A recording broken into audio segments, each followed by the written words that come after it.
ప్రభునందు ప్రియమైన శ్రోతలకు వందనములు. ఈ పోడ్కాస్ట్ కార్యక్రమం నాకు స్వాగతం.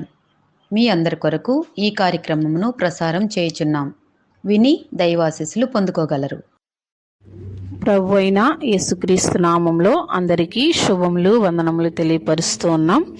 ఈ దినకాల సమయంలో మన వాక్య ధ్యానము యోబు గ్రంథము 13వ అధ్యాయం 15వ వచనం.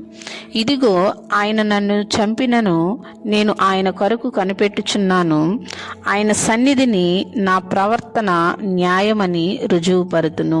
ఇక్కడ యోబు తన జీవితంలో తీవ్రమైన బాధలను అనుభవించినట్లుగా మనం చూస్తున్నాం. యోబు ఒక ధనవంతుడుగా ఉన్నాడు. ఆయన మంచి పేరు పొందిన వ్యక్తిగా ఉన్నట్లుగా, యథార్థవంతుడుగా, చెడుతనాన్ని విసర్జించిన వాడుగా ఉన్నట్లుగా మనం చూస్తూ ఉన్నాం. అయినప్పటికీ కూడా అతని యొక్క జీవితంలో అకస్మాత్తుగా అనేక బాధలు వచ్చినట్లుగా మనం చూస్తూ ఉన్నాం. అతని పిల్లలు చనిపోయారు, అతని ఆస్తి ధనం అంతా కూడా నష్టపోయాడు. చివరికి తన ఆరోగ్యాన్ని కూడా క్షీణించిపోయినట్లుగా మనం చూస్తూ ఉన్నాం. యోబు యొక్క బాధలు పడుతూ ఉన్నప్పుడు అతను ఎప్పుడు కూడా యోబుని దూషించినట్లు కానీ నిందించినట్లు కానీ మనం ఎప్పుడు కూడా వాక్యంలో మనం చూస్తూ ఉంటున్నాం. ఆయన అనేకమైన బాధలు పడుతున్నట్లుగా మనం చూస్తూ ఉన్నాం. అయితే యోబు ఎన్నో బాధలు కలిగినను ఆయన నోటి మాట ద్వారా కూడా ఆయన పాపం చేయలేదు, దేవుణ్ణి దూషించలేదు. బాధల సమయంలో కూడా ఆయన దేవుని నమ్మినట్లుగా, దేవుని మీద నమ్మకం విశ్వాసం ఉంచిన వ్యక్తిగా ఉన్నట్లుగా మనం చూస్తూ ఉంటున్నాం. అయితే దేవుణ్ణి నమ్మాలని, ఆయనపై విశ్వాసం ఉంచాలని అతడు నిర్ణయించుకున్నట్లుగా కూడా మనం చూస్తూ ఉంటున్నాం. అయితే యోబు యొక్క బాధలు పడుతున్నప్పుడు అతని స్నేహితులు కూడా అతని ప్రక్కనే ఉన్నారు. కొద్ది రోజులు ఓదార్చారు. మరలా ఏదో ఒక నువ్వు పొరపాటు చేయబట్టే ఈ శ్రమలు నీ మీదకు వచ్చాయని మరలా కూడా యోబుని నిందించుతూ తన స్నేహితులు ఉన్నట్లుగా మనం చూస్తూ ఉన్నాం. ఎన్నో రకాల బాధలు యోబు గారు అనుభవించినట్లుగా మనం చూస్తూ ఉంటున్నాం. తన చర్మము కూడా పగిలి ఎర్రబారినట్లుగా యోబు ఎంతగానో ఎన్నో బాధలు, శారీరకంగా అయితే ఎన్నో రకాల బాధలు యోబు గారు అనుభవించినట్లుగా మనం చూస్తూ ఉంటున్నాం.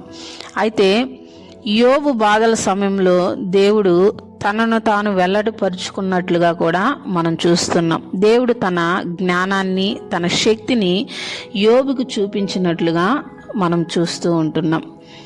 యోబు గ్రంథము 1వ అధ్యాయం 21వ వచనంలో ఇన్ని బాధలు పడినా కూడా ఎప్పుడు కూడా ఆయన దేవుణ్ణి దూషించలేదు. తన భార్య కూడా నువ్వు ఒక్కసారి ఆ దేవుణ్ణి దూషించి చచ్చిపో అని చెప్పినా కూడా ఆమెను కూడా మూర్ఖురాలు మాట్లాడినట్లుగా నీవు మాట్లాడుచున్నావు, మేలు చేస్తేనే దేవుడా, కీడు చేస్తే దేవుడు కాడా అని తన భార్యతో కూడా ధైర్యంగా చెప్పగలిగిన వ్యక్తిగా యోబు గారిని మనము చూడగలగము అని దేవుడు వాక్యం మనకు సెలవిస్తూ ఉంటుంది. యోబు గ్రంథము 1వ అధ్యాయం 21వ వచనం ప్రకారము యోబు ఎన్నో బాధల్లో, శ్రమల్లో కృంగిపోతూ నలిగిపోతున్నప్పుడు కూడా ఆయన దేవుణ్ణి స్తుతించినట్లుగా, దేవుణ్ణి గణపరిచినట్లుగా మనం చూస్తూ ఉంటున్నాం.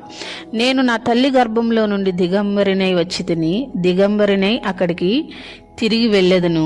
యెహోవా ఇచ్చెను, యెహోవా తీసుకొని పోయెను, యెహోవా నామమునకు స్తుతి కలుగునుగాక అని యోబు గారు మాట్లాడినట్లుగా మనం చూస్తూ ఉన్నాం. అయితే యోబు ఏ పాపం చేయలేదు, దేవుడు అన్యాయం చేశాను అని కూడా చెప్పలేదండి.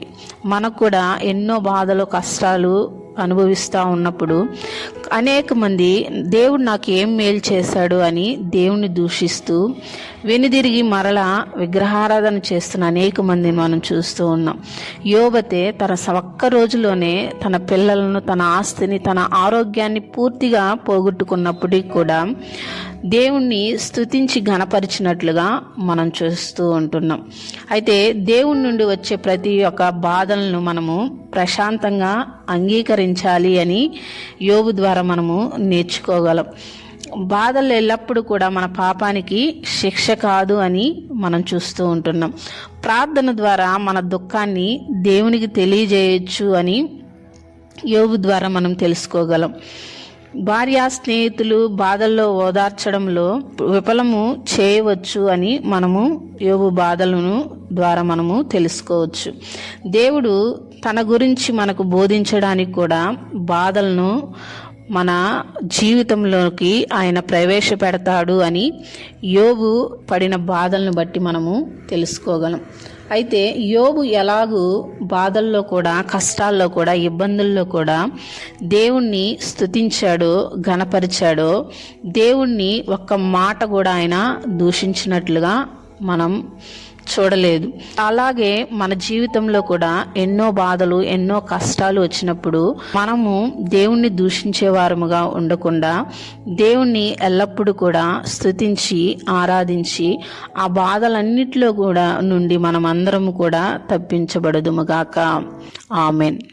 ఈ కార్యక్రమమును గూర్చి మీ సలహాలు మరియు మీ ప్రార్థనా అవసరతల కొరకు మమ్మను సంప్రదించవలసిన మా ఫోన్ నంబర్ 948585085039 మరియు ఈమెయిల్ ఐడి info@fibaonline.org.